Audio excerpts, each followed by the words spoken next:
אני חשבתי על משהו, את מי מקפטנים? כי אם אתה מקפטן, סתם לדוגמה, אתה יודע, שמשחק בשבוע השני. אתה מבין, אתה עכשיו מקפטן שחקן של ארסנל בזמן שמתחיל המחזור, הוא בכלל בדובאי, בסטלה של ערפאת.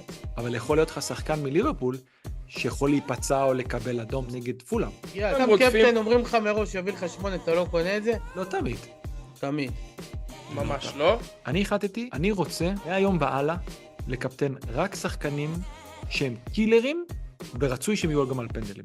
סלאח עונה על ההשוואה הזאת, סון עונה על זה, וגם כל פעם עונה על זה. הוא באמת, הוא בייבי פיס קילר.